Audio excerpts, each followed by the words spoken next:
Hi viewers, welcome to our channel. ప్రస్తుతం మనతో పాటు సీనియర్ జర్నలిస్ట్ దాము బాలసార్ వారితో మాట్లాడడం. నమస్కారం సార్. హ్మ్.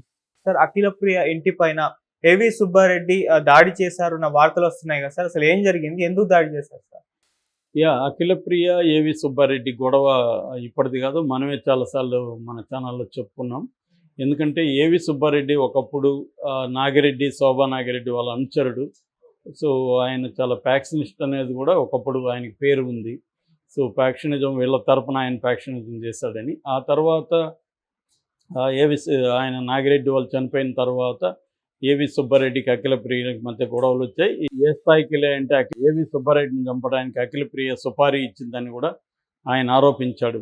దాదాపు మొత్తం 3 సార్లు అఖిలప్రియ ఏవి సుబ్బారెడ్డిని చంపడానికి ట్రై చేసిందని ఆయన ఇంటర్వ్యూలో స్వయంగా చెప్పాడు. ఆ ఇంటర్వ్యూలో కూడా ఆయన ఏం చెప్పాడంటే, నాకు సుపారీ ఇచ్చింది, ఈ సుపారీ ఇచ్చిన విషయం కూడా నాకు తెలియదు, నేను నా నెట్వర్క్ కూడా కనుక్కోలేకపోయినాము. అయితే అనుకోకుండా పోలీసులు ఎక్కడనో ఒక అతన్ని పట్టుకుంటే అతను చెప్పాడు, నేను పలాని సుపారీ ఇచ్చిన గ్యాంగ్లో సభ్యుడిని అని. సో ఇట్లా నేను నా చేతులతో పెంచాను చిన్నప్పుడు ఆ పాపని, ఇప్పుడు నన్నే చంపాలనుకుంటుంది అనేది ఆయన చెప్పాడు. సో ఆ తర్వాత ఇంకొకసారి అటాక్ జరిగింది. అప్పుడు కూడా ఈయన తప్పించుకున్నాడు. మూడోసారి ఏమో యువగలం పాదయాత్రలో డైరెక్ట్గా అఖిలప్రియ ఆధ్వర్యంలోనే అఖిలప్రియే ఈయన్ని కొట్టించి అక్కడ ఆ రోజు కూడా ఆయనకి పళ్ళు ఇరిగిపోవడం లాంటివి జరిగింది. ఆ కేసులో ఈ అమ్మాయి జైలుకి కూడా వెళ్ళి 1 వారం 10 రోజులు జైల్లో ఉండి కూడా బయటకు వచ్చింది. సో అఖిలప్రియ అక్కడ ఫ్యాక్షన్ చేస్తుంది అని వాళ్ళ హస్బెండ్ కూడా యువగలం పాదయాత్రలో కూడా చాలా సీరియస్ వార్నింగ్ ఇస్తున్నాడు. మీ మీ టైం బాగాలేక మేము కానీ అధికారంలోకి వస్తే మిమ్మల్ని దేవుడు కూడా కాపాడలేడు, మీరు ఎక్కడ దాక్కున్నా లాక్కొచ్చి కొడతామని యువగలంలోనే లోకేష్ ముందరే అతను మైక్లో మాట్లాడుతున్న ఆ వీడియో కూడా వైరల్ అయింది. అలాగా వాళ్ళు ఓపెన్గా అక్కడ ఇది జరుగుతుంది. అయితే అఖిలప్రియకి సీటు ఇవ్వరేమో అని కూడా అనుకున్నారు, ఇవ్వద్దని కూడా చాలామంది పెద్దవాళ్ళు చెప్పారు. కానీ ఫైనల్గా అఖిలప్రియని పక్కన పెట్టి వేరే వాళ్ళకి ఇచ్చే పరిస్థితి చంద్రబాబుకి లేదు కాబట్టి అఖిలప్రియకే ఇవ్వాల్సి వచ్చింది.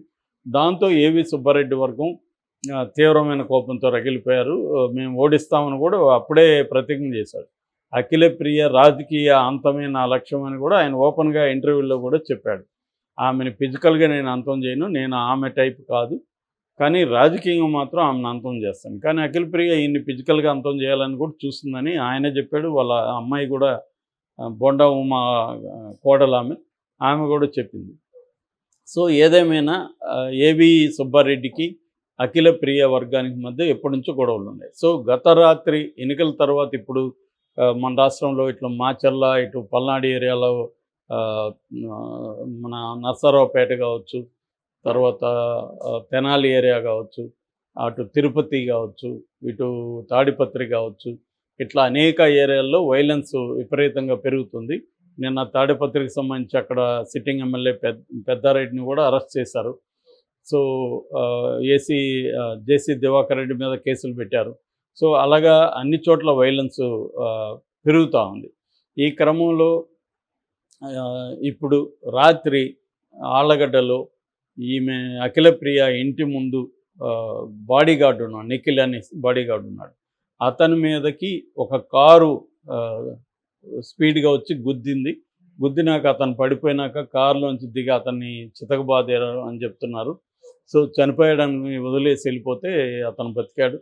సో క్లియర్గా ఇది ఏవి సుబ్బారెడ్డి వర్గమే చేసింది. ఎందుకంటే ఈ నిఖిల్ అనేవాడు గతంలో ఆ రోజు యువగలం పాదయాత్ర జరిగినప్పుడు నిఖిలే కొట్టాడు ఇతన్ని అనేది చెప్తున్నారు. నిఖిలే ముందుండి కొట్టాడు, అంటే అఖిలప్రియ బాడీగార్డే ముందుండి కొట్టాడు కాబట్టి అతని మీద దృష్టి పెట్టుకున్నామని చెప్తున్నారు. ఇంకొక వెర్షన్ ఏమొస్తుందంటే, అసలు నిఖిల్ కాదు టార్గెట్, నిఖిల్ని కొట్టేసి ఆమె మీదకి ఇంటి మీద, ఎందుకంటే ముందు బాడీగార్డ్ని అటాక్ చేసి తర్వాత ఆమెను అటాక్ చేయాలనేది ప్లాన్ వేసుకొని వచ్చారు. బట్ అక్కడ కుదరక వాళ్ళు వెళ్ళిపోయారు. జనం వాడు అరుపులకి జనం వచ్చేసరికి వాళ్ళు వెళ్ళిపోయారు. మామూలుగా ప్లానింగ్ అయితే అతని కారుతో గుద్దగానే అతను పడిపోతాడు, చనిపోతాడు. అప్పుడు వెళ్ళి అఖిలప్రియ మీద ఇంట్లోపలికి వెళ్ళి దాడి చేద్దాం అనేదే ప్లాను అనేది పోలీసులు చెప్తున్నారు. మరి ఇది ఇంకా పోలీసులు వాళ్ళని పట్టుకోవాల్సి ఉంది. పట్టుకొని వివరాలు తెలుసుకుంటే మనకు కరెక్ట్‌గా తెలుస్తుంది. ఏదేమైనా ఏవి సుబ్బారెడ్డి తన మీద 3 సార్లు దాడి చేస్తే వదలరు. మామూలుగానే ఫ్యాక్షనిజంలో రివెంజ్ అనేది చాలా తీవ్ర స్థాయిలో ఉంటది. వాళ్ళు అందుకనే ఒక్కొక్కసారి చిన్న బిడ్డలను కూడా వదలకుండా చంపేస్తారు. వీడు పెద్దోడైనాక రివెంజ్ చేసుకుంటారని. మనం 'గాడ్ ఫాదర్‌లో' కూడా ఈ సీన్ ఉంటుంది. 'గాడ్ ఫాదర్‌లో' కార్లియోన్ చిన్నప్పుడు చంపేద్దాం అనుకుంటాడు ఆడు. ఎందుకంటే వీడు మళ్ళీ నా మీదకి వస్తాడనేసి. కానీ అతను ఎస్కేప్ అయి పారిపోతాడు. సో నిజంగానే మళ్ళీ అతన్ని పోయి చంపుతారు. సో ఇది ప్రపంచవ్యాప్తంగా ఈ ఫ్యాక్షన్ టైపు అంటే ఫ్యూడల్ వైలెన్స్ అంటారు దీన్ని. ఈ ఫ్యూడల్ వైలెన్స్ ఉన్న చోట ఏంటంటే ప్రతీకారం అనేది బలంగా ఉంటుంది. వరల్డ్ వైడ్ ఎక్కడైనా లాటిన్ అమెరికన్ కంట్రీస్లో చూసాం మనం, ఇటలీ లాంటి దేశాల్లో చూసాం, ఇంకా చైనా, జపనీస్, ఇక్కడంతా కూడా మాఫియా గ్యాంగ్స్ ఉన్నాయి. మాఫియా గ్యాంగ్స్ కూడా సిమిలర్గా పనిచేస్తుంటాయి. అంటే తమ మీద ఎవరైనా వాళ్ళని చంపితే అవతల వాళ్ళని చంపడం అనేది కూడా జరుగుతుంది అన్నమాట. సో మామూలుగా అయితే రాయలసీమలో ఒక కోడ్ ఆఫ్ కాండక్ట్ ఏంటంటే విమెన్ని చంపొద్దని. కానీ అది అప్పుడప్పుడు బ్రేక్ అవుతూనే ఉంటుంది. విమెన్ని కూడా చంపిన సందర్భాలు ఉన్నాయి. అట్లాగే ఉమెన్ కూడా మగవాళ్ళని చంపిన సందర్భాలు కూడా ఉన్నాయి రాయలసీమలో. సో ఆ యాంగిల్లో తీసుకున్నప్పుడు ఏవి సుబ్బారెడ్డి కూడా ఆమెను టార్గెట్ చేయొచ్చు. ఎందుకంటే ఆమె వల్ల తనకి 3 సార్లు అటాక్స్ జరిగాయి ఒకటి. రెండవది ఆమె ఉన్న రోజులు తనకి పొలిటికల్గా అక్కడ ఎదుగుదల ఉండకపోవచ్చు అనేది 2. అట్లాగే మూడోది ఏంటంటే ఈ ఫ్యాక్షనిజం అంతా కూడా పైకి వైలెన్స్ లాగా కనబడినా ఫైనల్గా ఆర్థిక ప్రయోజనాలే ప్రధానంగా ఉంటాయి అక్కడ. ఎందుకంటే వనరుల మీద పట్టు అనేది ప్రధానంగా ఉంటుంది మనకి. రాయలసీమలో ఏంటంటే సిండికేట్లు ఏర్పడి నేను ఏలంలో అంటే ఒక ప్రాజెక్టు దీంట్లో బిడ్డింగ్లో నేను పాల్గొనకపోతే నాకు డబ్బులు ఇవ్వాలన్నమాట. సో అటువంటి వాళ్ళతో ఒక కాలనీ కూడా ఉందని చెప్పి సాయినాథ్ ఎప్పుడు బుక్ కూడా రాశాడు. బుక్లో ఒక చాప్టర్ రాశాడు. అనంతపురంలో ఒక కాలనీనే ఇటువంటి కాలనీ ఉందని కాంట్రాక్టర్స్. సో ఆ స్థాయిలో ఆర్థిక ప్రయోజనాలు ప్రధానంగా ఉంటాయి. అందుకని ఫ్యాక్షనిజంలో ఒక మెథడ్ ఏంటంటే ప్రత్యర్థిని దెబ్బతీయడానికి ముందుగా వాళ్ళ ఆర్థిక పునాదిని దెబ్బతీయడం అనేది ఒక కామన్ అజెండా. సో అందుకని అక్కడ వేలాది చెట్లు నరికేస్తుంటారు. అక్కడ చీనీ తోటలు అనంతపురం జిల్లాలో ఎక్కువ ఉంటాయి.